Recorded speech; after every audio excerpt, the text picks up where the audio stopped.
Hey, welcome back to World Entertainment, and this is the review for Transformers Rise of the Beasts, the brand new movie that is said to be a proper story and representation of black and brown people.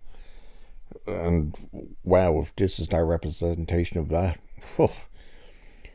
this will be basically non-spoiler, but there is a couple of things I will have to spoil, and I'll have to spoil two of them right now, except they're not much of a spoiler as opposed to they are what you see in the trailer. And that is Bumblebee and, of course, Unicron. If you're going to this movie to see Unicron and Bumblebee, because let's not forget this is supposed to be the sequel to Bumblebee, you are going to be hugely disappointed because, and this is no word of a lie, I am not kidding you with this, every single scene with Unicron and Bumblebee are in the trailer. Yeah, not joking. Every single scene with those two characters are in the trailer. That is all you get of Unicron and Bumblebee. You get Unicron at the very beginning of the movie and the very end of the movie.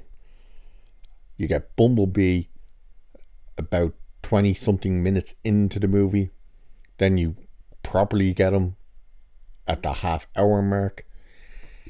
And then you don't get him until the end of the movie. As for the human characters, crap. Absolute dog crap.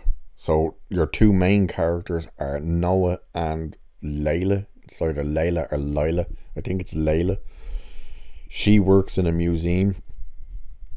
She's just always been let down by her boss because the boss takes credit for everything she does and all the rest. And of course the boss is white. Noah can't get a job because he was discharged from the military for being unreliable. And when he's told this, when he wants to become the head of a security firm, the guy tells him, I can't hire people like you. Which Noah takes as, what do you mean people like me? And it's a real kind of, is this meant to be like, what, because I'm black? Even though the guy is telling him, I can't take a risk with someone who's unreliable.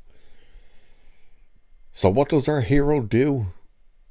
What is the empowerment of the story for black and brown people from Brooklyn? Yeah, he turns into a criminal, which is how he ends up with Mirage. He's stealing him. And that brings us to Mirage himself, voiced by none other than Pete Davidson. This character is fucking irritating. And I mean irritating. Oh my Christ, he just drove me nuts throughout the movie. Everything he was saying, he was all dude, and it was literally Pete Davidson and not the character of Mirage. And in saying that, Mirage, of course, is an F1 car. But he's not an F1 car in this movie. He's a Porsche 911.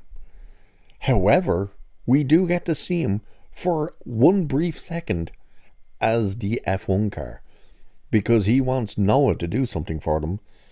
Noah doesn't want to do it, and his offer to him is he will let him sell him for cash because Noah's little brother is sick and they don't have insurance. So he says he could sell him as the Porsche, and then he turns into a Lamborghini and says, or you could sell me as a Lambo. And then the camera looks at Noah and goes back to Mirage, who is starting to untransform from the F1 car. Now, here's the other issue with Mirage in this. Mirage is called Mirage because he can make holograms of himself.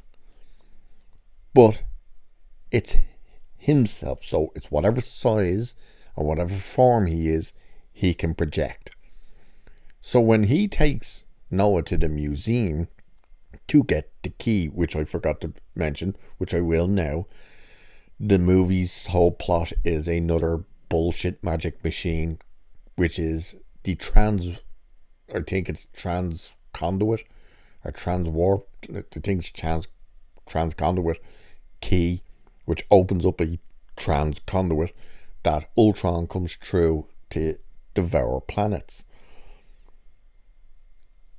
He's going, okay, how are we going to get into the museum? You're going to have to turn into a helicopter or something. And Mirage says, no, I have a better plan than that. Remember, Mirage is the size of a car. He turns into, although we don't see him turn into it, we also don't see him return into the robot form from it, a garbage truck. A big, dirty garbage truck. Like roughly the size, if not slightly bigger than Optimus. Yeah, figure that one out. It was like the Knight Rider show when they brought that back, or attempted to bring it back. And the car was, I think it was a Mustang. And it all of a sudden it could turn into pickup trucks and vans and stuff. I was like, what?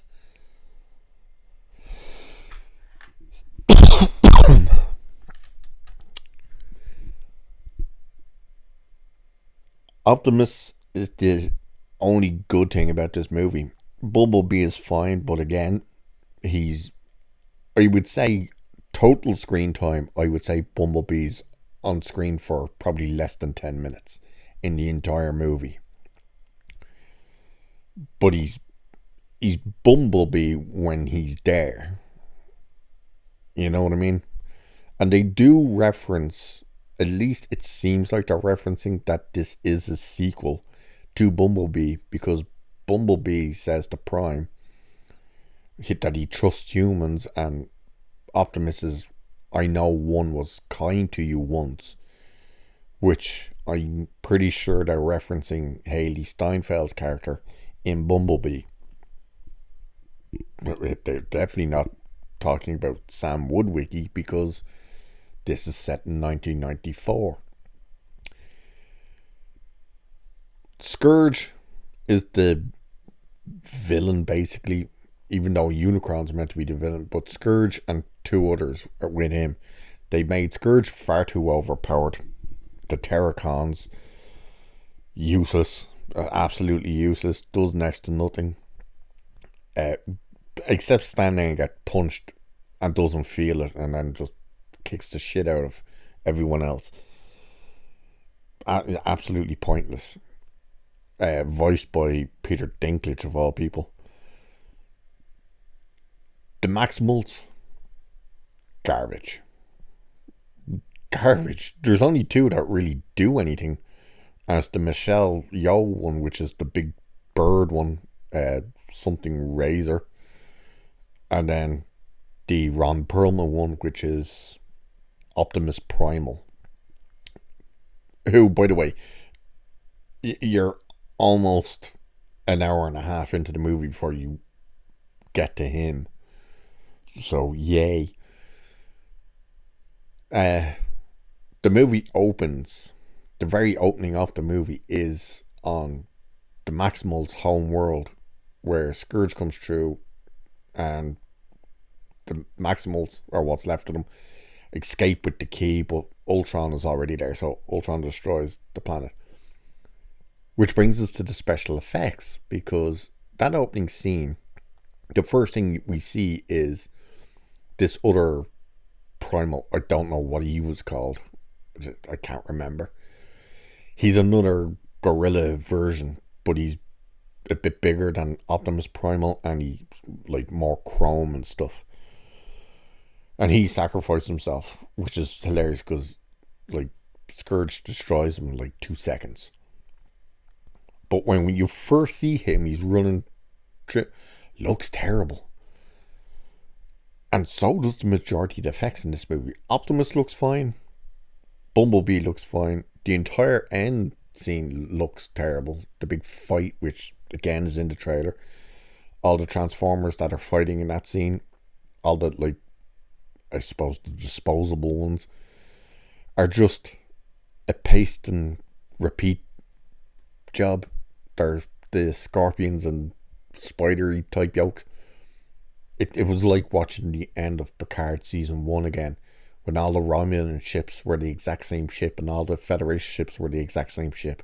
It was just that copy and paste crap. That's all this was. And it was useless. The fight scenes are garbage. It's just explosions and nothing else happening. Yeah, it's terrible. The humans, as I said, you couldn't care less about.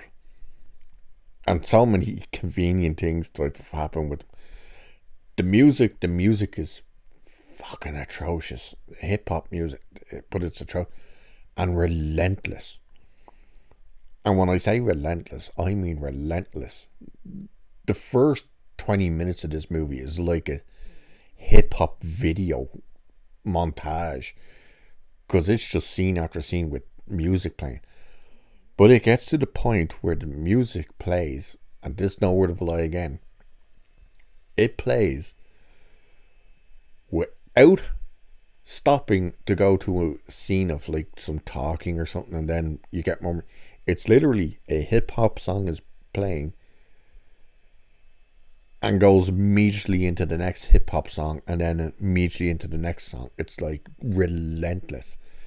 And then when Bumblebee comes back into the movie at the end, which again you see in the trailer, it's when he's jumping out of the plane, they play a song that just doesn't fit the scene. And then he gets onto the ground and another song immediately starts playing and it doesn't fit the scene. It's horrendous. That plane is a Transformer who you only see transform twice. He's only in it for like basically the end of the movie, but we only really see him twice transform. He speaks twice. He's a Scottish accent. The effects on him when he's the plane, every shot of him, god awful. And I mean god awful. There's always smoke coming out of his engine. There's one scene where it's flying down in Peru and he's coming over hills and the smoke just like immediately vanishes. There's no trail. Terrible effects.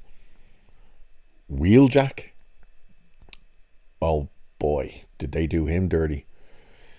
He's now a VW van with glasses and a Peruvian accent. Yeah.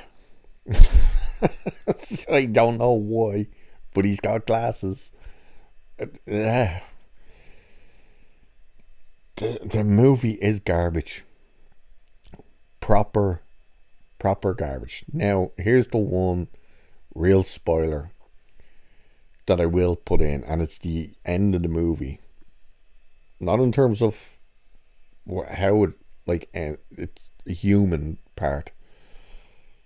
That's setting something else up, and you've probably also already heard about it because there's already casting rumors being debunked by directors about this.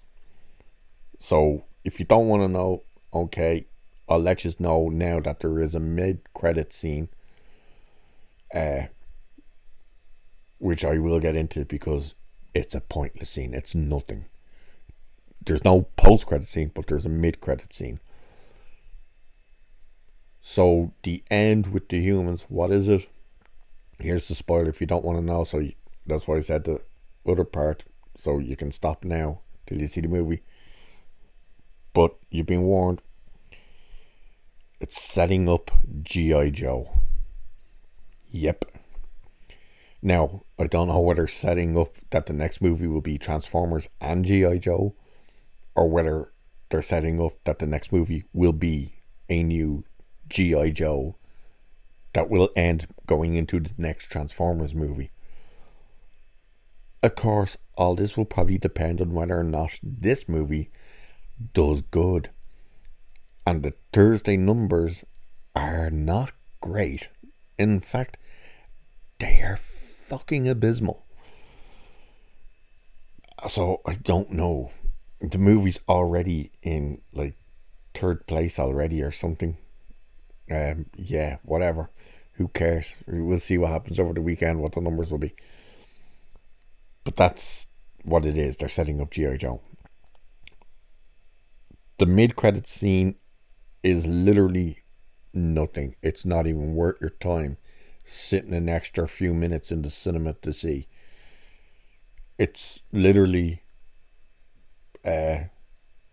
Noah fixing Mirage with the guy who got him to steal Mirage, who says it probably won't start, and then he turns into Mirage and says he's back, baby, and that's it. That's the scene. Waste of time. As is this movie.